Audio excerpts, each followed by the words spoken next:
এতিয়াৰে পৰা আৰু কোঠাৰ ভিতৰত গোপনে বহি আঁচনি তালিকা প্ৰস্তুত নহয়। যোগ্যজনেহে পাব চৰকাৰী আঁচনি, বিধায়ক মেহবুব মুখতাৰ। বিভাগীয় মন্ত্ৰী পীযুষ হাজৰিকাৰ নিৰ্দেশত পঞ্চায়তে চৰকাৰীভাৱে উন্নত মানৰ বীজ বিতৰণ কৰা হৈছে। চৰকাৰী বীজ বিতৰণৰ আজি দ্বিতীয় দিনা ধিং সমষ্টিৰ বিধায়ক মেহবুব মুখতাৰ হাতীমুৰীয়া গাঁও পঞ্চায়তত উপস্থিত থাকি কৃষকসকলক বীজ বিতৰণ কৰে। উক্ত বীজ বিতৰণ অনুষ্ঠানত বিধায়কগৰাকীৰ লগতে উপস্থিত থাকে নগাঁও জিলা কৃষি বিভাগৰ উপ সংমণ্ডল বিষয়া মানস প্ৰতিম দাস আৰু বটদ্ৰৱা কৃষি উন্নয়ন বিষয়া হৰিপ্ৰিয়া বৰুৱা।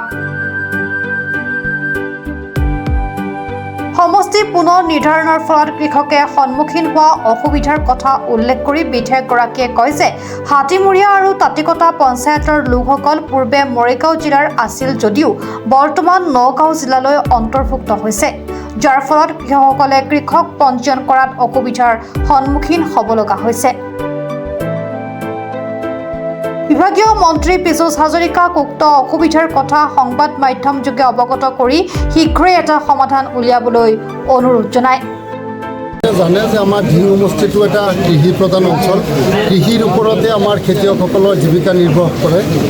আজি এই ক্ষেত্ৰত যোৱাকালিও আমি বিনামূলীয়া ধান বীজ বিতৰণ কৰিছিল। উন্নত জাতৰ কৃষি বিভাগৰ ফালৰ পৰা আয়োজন কৰা হৈছিলে আৰু আজিও সেই হিচাপে 4টা গাঁও পঞ্চায়তত হাতীমুৰীয়া গাঁও পঞ্চায়তৰ পৰা বিতৰণ হৈছে। 85জন খেতিয়কৰ মাজত আজি বিনামূলীয়া উন্নত মানৰ CR 307 জাতৰ ধানৰ বীজ বিতৰণ কৰা হয়। আজি বিতৰণ অনুষ্ঠানত উপস্থিত থাকোঁ আৰু মহকুমা কৃষি বিষয়াগৰাকী উপস্থিত আছিলে আৰু আমাৰ বটদ্ৰৱাৰ ADO মহোদয়া উপস্থিত আছিলে আৰু আমাৰ যি এই অঞ্চলৰ শ্ৰদ্ধাৰ খেতিয়ক আছে সকলো উপস্থিত আছিলে।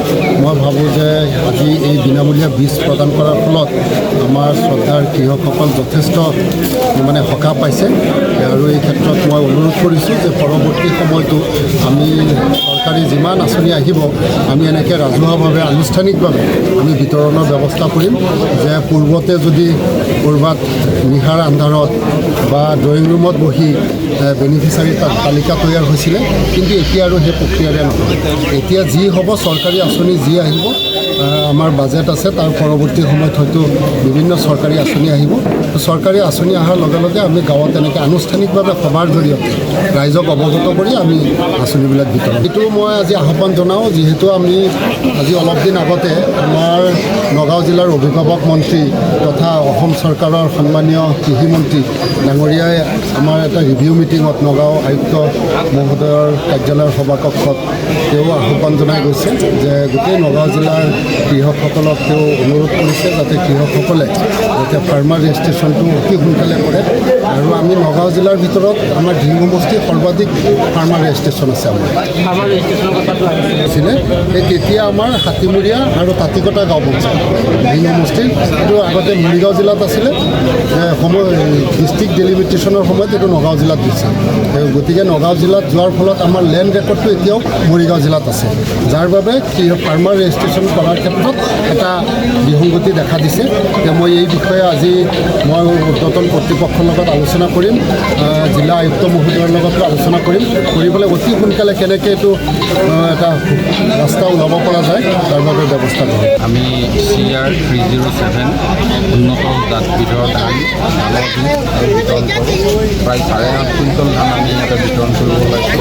বটদ্ৰৱা আমাৰ ইয়াত মাননীয় বিধায়কসকলে আহিলে, লগত আমাৰ স্থানীয় কৃষি উন্নয়ন বিষয়াগৰাকী আছে আৰু আমাৰ সহকৰ্মী আহিছে, ময়ো আহিছোঁ। খুব সুন্দৰভাৱে আমি এই বীজ বিতৰণৰ শুভাৰম্ভ কৰিলোঁ। আশা কৰোঁ অনাগত দিনবোৰতো বিধায়ক মহোদয়ৰ এই সহায় সহযোগিতা আৰু দিহা পৰামৰ্শ আমি পাওঁ। আৰু ছাৰে এটা অনুৰোধ কৰিছে যে যিখিনি এলটমেণ্ট সেইটো ধিং সমষ্টিৰ কাৰণে অকণমান পাব লাগে। নিশ্চয় এইটো আমি জিলা কৃষি বিষয়া মহোদয়ৰ লগত কথা পাতি তাৰ বিহিত ব্যৱস্থা কৰিব পাৰিম। মৈৰাবাৰীৰ পৰা নাছিদুৰ ৰহমানৰ ৰিপৰ্ট, প্ৰাত টাইম ডিজিটেল। শদিয়াৰ পৰা ধুবুৰীলৈ, বৰাকৰ পৰা ব্ৰহ্মপুত্ৰলৈ সকলোৰে মাজত চিনাকি এটা নাম প্ৰাত টাইম। থলুৱা তথ্য কৃষ্টি আৰু সত্য বাতৰিৰ আধাৰত প্ৰতিষ্ঠিত খবৰ প্ৰাতঃ টাইমৰ প্ৰতিটো বা বাতৰি পুংখানুপুংখভাৱে চাবলৈ Facebook, YouTube, website, Twitter, Instagram আৰু ব্লগাৰ পেজত লাইক আৰু